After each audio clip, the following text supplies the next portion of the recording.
Merci, Monsieur le Président Ndiaye. Monsieur le Premier ministre, Monsieur le ministre de l'Économie et du Budget, chers membres du gouvernement, chers collègues, c'est un plaisir pour moi d'accueillir à nouveau le Premier ministre Ousmane Sonko dans cette auguste assemblée pour parler des questions d'actualité. Et je salue vraiment son courage de venir et de s'adresser aux Sénégalais, mais aussi saluer son courage pour avoir toujours à l'œil de dire la vérité, rien que la vérité et toute la vérité au peuple sénégalais. Monsieur le Premier ministre, récemment, le pays tout entier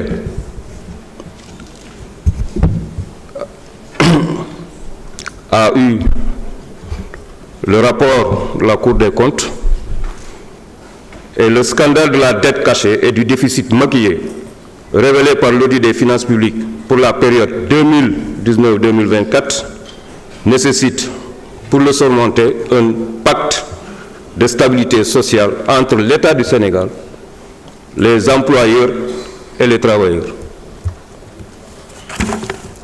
Mais paradoxalement, c'est en ce moment qu'on note un fort activisme syndical avec plusieurs mouvements de grève annoncés ou en cours dans les divers secteurs vitaux comme la santé et l'éducation. Le Sénégal a-t-il les moyens de rembourser sa dette politique sans austérité forte avec des conséquences sociales pour les populations, de surcroît les salariés? Comment comptez-vous apaiser le climat social et promouvoir la stabilité nécessaire au redressement de l'économie et sociale du pays? Je vous remercie de votre attention. Merci beaucoup, honorable. Monsieur le Premier ministre, vous avez la parole.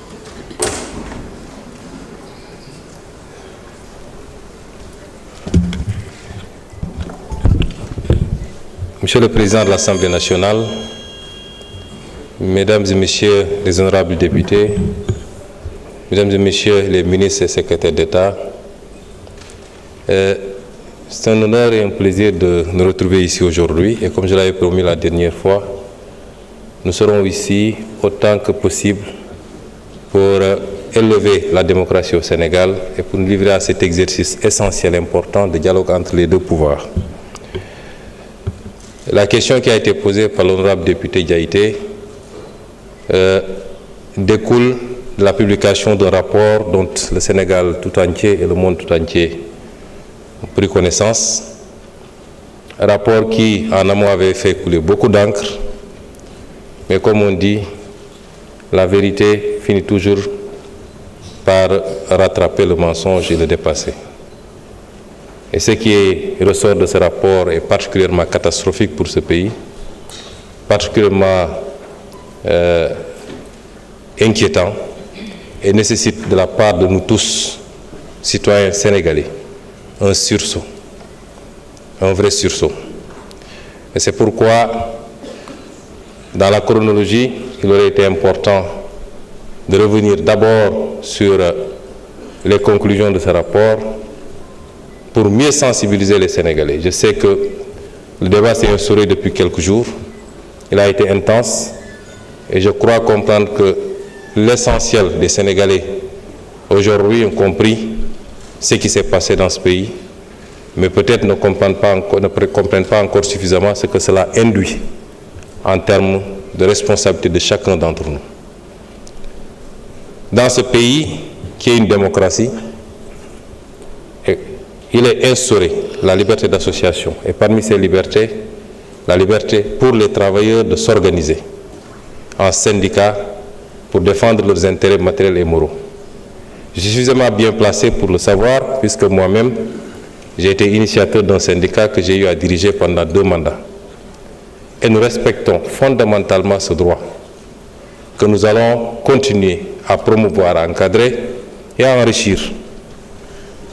Parce que si les gens n'ont pas la possibilité d'exprimer leur frustration, de se battre pour l'amélioration de leurs conditions, dans un cadre normé et encadré, ils trouveront d'autres solutions pour le faire.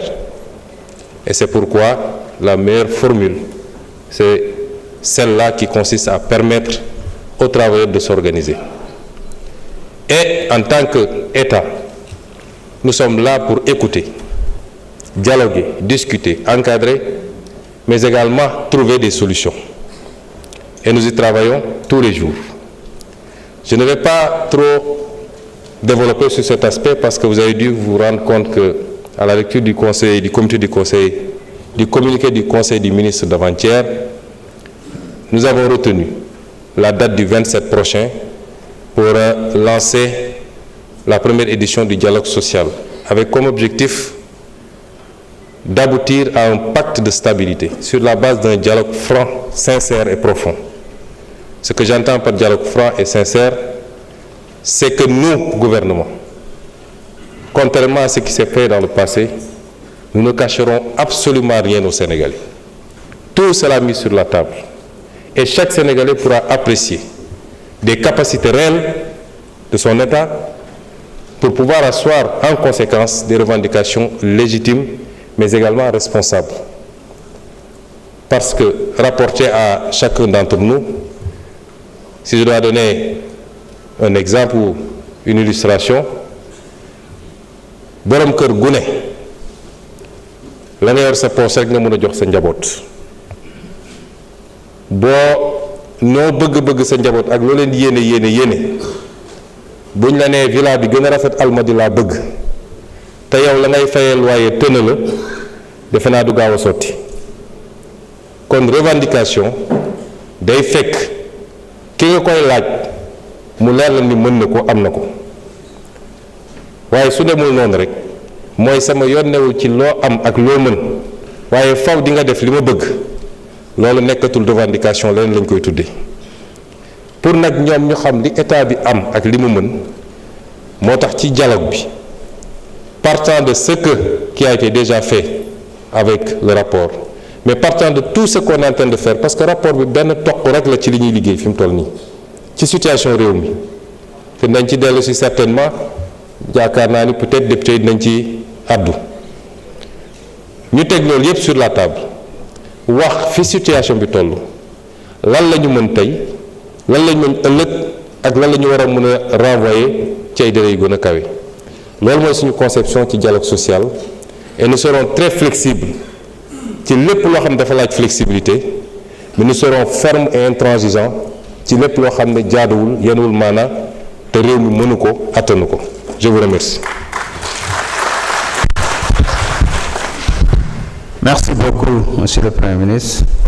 Honorable député